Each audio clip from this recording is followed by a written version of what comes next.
Hi dears, എല്ലാവർക്കും മോമോ ഓർഗാനിക്കിൻ്റെ പുതിയൊരു വീഡിയോയിലേക്ക് സ്വാഗതം.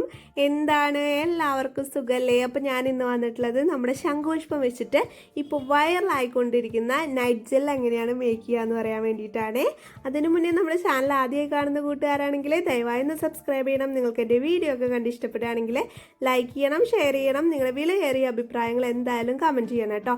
അപ്പോൾ ഇതേ നമ്മുടെ വീട്ടിൽ തന്നെ ഉണ്ടായിട്ടുള്ള ശംഖുപുഷ്പത്തിൻ്റെ ഫ്ലവറാണ് കേട്ടോ ഞാനിപ്പോൾ പറിക്കുന്നത്. ഇത് നല്ല വലിപ്പമുള്ള ഫ്ലവറാണ് കേട്ടോ നമ്മുടെ വീട്ടിലുള്ളത്.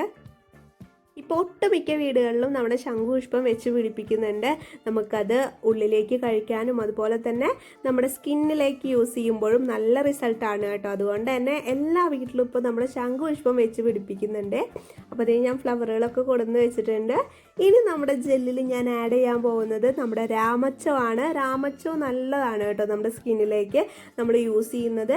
അപ്പോൾ ഇനി നമുക്ക് രാമച്ചും അതുപോലെ തന്നെ ശംഖുപുഷ്പവും കൂടിയിട്ട് DM വാട്ടറിലിട്ട് നല്ലതുപോലെ ഒന്ന് തിളപ്പിച്ചെടുക്കണം കേട്ടോ. നല്ലപോലെ തിളപ്പിച്ച് അതിൻ്റെ എക്സ്ട്രാക്റ്റ് നമുക്ക് എടുക്കണം.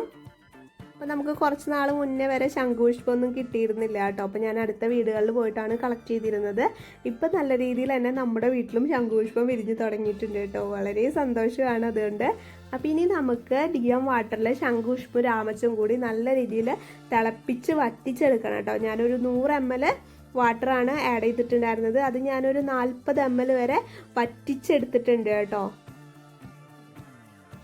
അപ്പം നല്ല രീതിയിൽ തന്നെ അരിച്ചെടുക്കുക. ഞാൻ ഒഴിക്കുമ്പോൾ പോയിട്ടുണ്ട്. അതിന് വട്ടം കുറവുള്ള കാരണം കൊണ്ടാണ് കേട്ടോ പാത്രത്തിന്.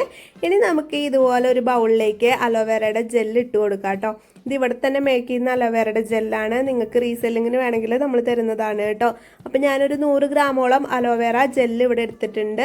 ഇനി നമ്മൾ അതിലേക്ക് ആഡ് ചെയ്ത് കൊടുക്കുന്നത് നമ്മൾ ശംഖുപുഷ്പത്തിൻ്റെയും അതുപോലെ തന്നെ രാമജത്തിൻ്റെയും എക്സ്ട്രാക്റ്റ് എടുത്ത് വെച്ചിട്ടുള്ളതാണ് കേട്ടോ. അപ്പോൾ അത് നമുക്ക് ഇതിലേക്ക് ഒരു 25 ml ആഡ് ചെയ്ത് കൊടുക്കാം. അപ്പോൾ കുറച്ച് ആദ്യം ആഡ് ചെയ്ത് നല്ല രീതിയിൽ ഒന്ന് മിക്സ് ചെയ്ത് കൊടുക്കുക. പിന്നീട് നമുക്ക് ബാക്കിയുള്ളതോടെ ആഡ് ചെയ്ത് കൊടുത്ത് മിക്സ് ചെയ്തെടുക്കാം കേട്ടോ. ഇതിൽ നമ്മൾ എക്സ്ട്രാ പ്രിസർവേറ്റീവ് ഒന്നും ആഡ് ചെയ്യുന്നില്ല കേട്ടോ. ഓൾറെഡി ഇതിൽ പ്രിസർവേറ്റീവും എല്ലാ ഐറ്റംസും ആഡ് ആയിട്ടാണ് വരുന്നത്. ഇതിൽ സ്മെല്ലൂടെ വരുന്നുണ്ട്. അതുകൊണ്ട് നമുക്ക് വേറെ ഒന്നും ആഡ് ചെയ്യേണ്ട ആവശ്യമില്ല. ഈ എക്സ്ട്രാക്റ്റ് മാത്രം ആഡ് ചെയ്ത് കൊടുത്താൽ മതി കേട്ടോ. ഇനി വേണമെന്നുണ്ടെങ്കിൽ നമുക്ക് 2 വൈറ്റമിനിൻ്റെ ടാബ്ലറ്റ് കൂടെ ആഡ് ചെയ്ത് കൊടുക്കാം. ടാബ്ലറ്റ് ആഡ് ചെയ്ത് കൊടുക്കുമ്പോൾ ചിലപ്പോൾ നമുക്കിങ്ങനെ ട്രാൻസ്പെറൻ്റ് ആയിട്ട് കിട്ടില്ല കേട്ടോ. അപ്പോൾ ഞാനിവിടെ ടാബ്ലറ്റ് ആഡ് ചെയ്യുന്നില്ല. നമുക്ക് ഈ നൈറ്റ് യൂസ് ചെയ്യാനായിട്ട് ഈ ജെൽ അടിപൊളിയാണ്. ഫ്രിഡ്ജിൽ വെക്കുകയാണെങ്കിൽ 1 മാസം വരെ നമുക്ക് യൂസ് ചെയ്യാവുന്നതാണ് കേട്ടോ. പുറത്ത് വെച്ചിട്ടുണ്ടെങ്കിൽ കുറച്ച് കഴിയുമ്പോഴേക്കും നാശമാവും. അപ്പോൾ ഫ്രിഡ്ജിൽ വെച്ച് യൂസ് ചെയ്യുക. അത് നല്ല റിസൾട്ടാണ് കേട്ടോ. നമ്മുടെ സ്കിന്നിന് നല്ലതാണ് ഈ ജെല്ല്. അപ്പോൾ വളരെ പെട്ടെന്ന് തന്നെ നമുക്ക് ബേക്ക് ചെയ്തെടുക്കാൻ പറ്റും. നമുക്ക് വീട്ടിൽ അലോവേരയുടെ ജെല്ലും അതുപോലെ തന്നെ ശംഖുപുഷ്പം ഉണ്ടെങ്കിൽ മാത്രം ചെയ്യാം. രാമച്ച ഇല്ലാത്തവരാണെങ്കിൽ ശംഖുപുഷ്പത്തിൻ്റെ ഫ്ലവർ മാത്രം ഇട്ടിട്ട് ചെയ്യാം കേട്ടോ. അപ്പോൾ നിങ്ങൾക്ക് ഇന്നത്തെ വീഡിയോ വളരെ ഇഷ്ടപ്പെട്ടു എന്ന് വിശ്വസിക്കുന്നു. ഇഷ്ടപ്പെടുകയാണെങ്കിൽ നമ്മുടെ ചാനലൊന്ന് സബ്സ്ക്രൈബ് ചെയ്യാൻ മറക്കരുത് കേട്ടോ. അതുപോലെ തന്നെ ലൈക്ക് ചെയ്യാനും കമൻറ്റ് ചെയ്യാനും ഹൈപ്പ് ചെയ്യാനും മറക്കരുത്. അപ്പോൾ ഇതുപോലെ നല്ല നല്ല വീഡിയോസായിട്ട് നമുക്ക് ഇനിയും കാണാം. ബൈ.